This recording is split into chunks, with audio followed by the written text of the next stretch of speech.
Hi everybody, welcome to Beginner's Corner today. We're going to talk about picks and how to hold them. This is probably where we'll start out. And what to use and how to operate them, how to strum and how to attack the strings, etc. I think if you're a beginner, you want good old Fender medium. This is not a Fender, but it's the same size.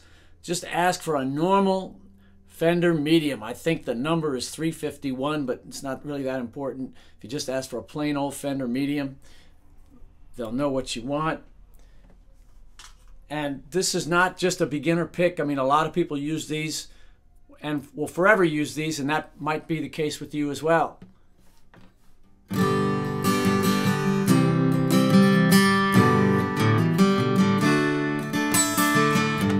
Right? So it's a standard.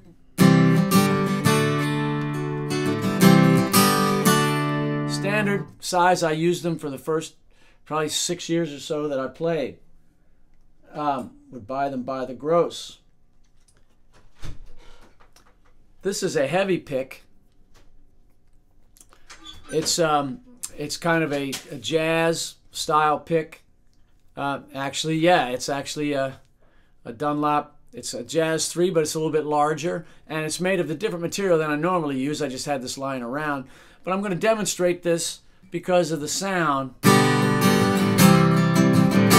You don't get much pick noise. You get a lot of note, but it's pretty stiff. It's a stiff pick, and it kind of sounds... I mean, if you like it, you like it. But I think the nice, softer sound of the more flexible pick on an acoustic guitar...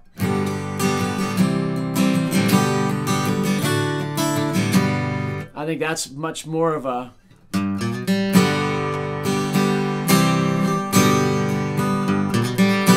little bit of pick noise is actually okay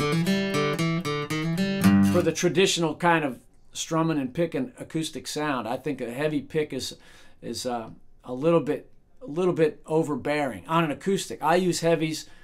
In fact, I use Jazz 3s, although not exactly that type, on my electrics. Now, because I play a lot of single notes, this is a medium pick, but it's got a point. It's a little bit smaller like a jazz pick, but it's flexible. It's a medium, so it does the nice strum thing. But because it's got the point, it's accurate. Right, it's accurate, so it kind of is the best of both worlds for me. Now, again, on a solid body electric guitar or a jazz box, I do use heavy picks because they are more appropriate. But on an acoustic guitar, in my opinion, you want something with some flex in it to give you a little bit of pick sound and a softer kind of attack on an acoustic guitar. Now, as far as holding it, my thumb and index finger meet at a right angle. Oops, there we go. That's better. Thumb straight across, the index finger straight down. And as you can see, I don't have very much pick exposed, and that surprises a lot of people. But the job is to skate over the strings, not dig in. You don't want to dig in. You want to just barely go over the tops of them. Now, I have the index finger straight down. There's wiggle room. If you want to tilt it, that's fine. But do not curve it like this, because then you got way too much. This is not going to be steady, right? The index finger there steadies the pick. And again, you can put it at an angle. You can put it at an angle. One last note. If your thumb bends back, which mine really doesn't, you can see it's not really doing much.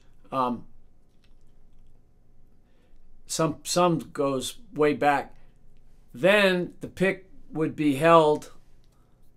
It's still a right angle, but the thumb is kind of coming straight towards the pick. Instead of being flat across it like that, it's like that. and then the pick goes at the opposite angle. In other words, when I hold it normally, the pick attacks the strings at that angle. When I hold it what I consider backwards, and a bunch of people do this. It's a minority, but still, you'll see, if you look, they've got it curled like that, and the pick attacks. It's foreign to me. It's foreign. I'll lose the pick if I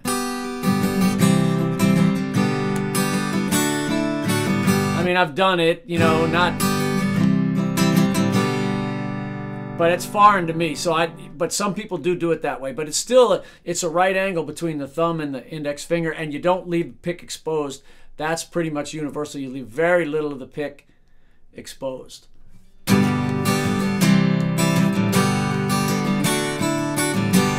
One last thing, where you strike the strings is huge.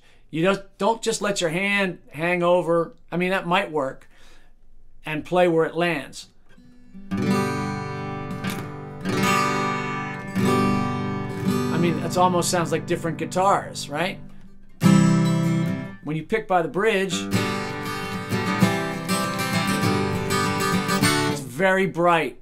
When you pick right around the sound hole, great overall sound. In the middle of the sound hole is a really nice spot, but you can even get warmer if you pick over the neck.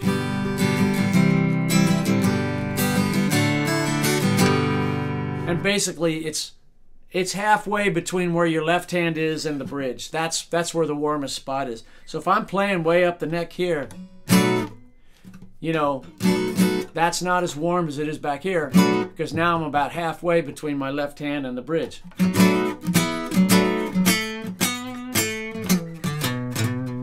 Right? But if I'm playing down here,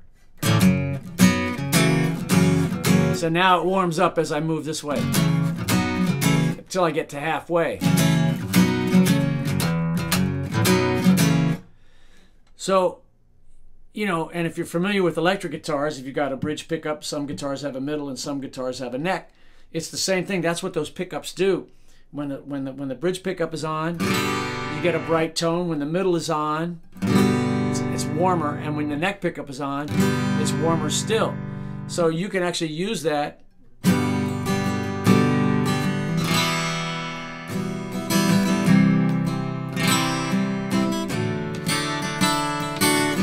kind of throw in little accents. You can even back rake it.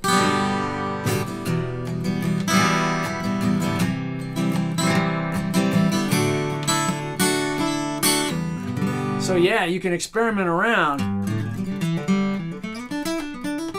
Now if you do a lot of picking, it's easier to pick by the bridge because the strings don't flop as much. They don't excurt. That's the better term, right?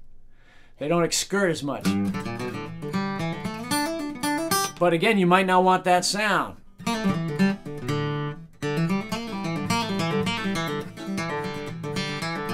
mean, that's really bright. Right? If you want it warm,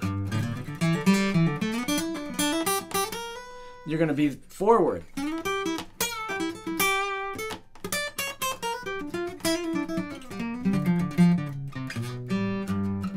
Certainly if you're going to play jazz.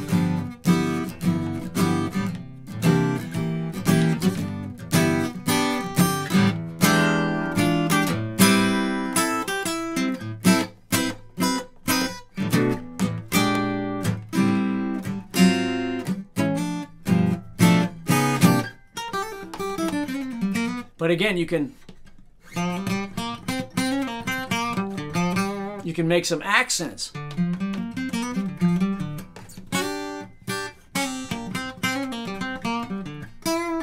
It's almost like being able to switch pickups on the fly.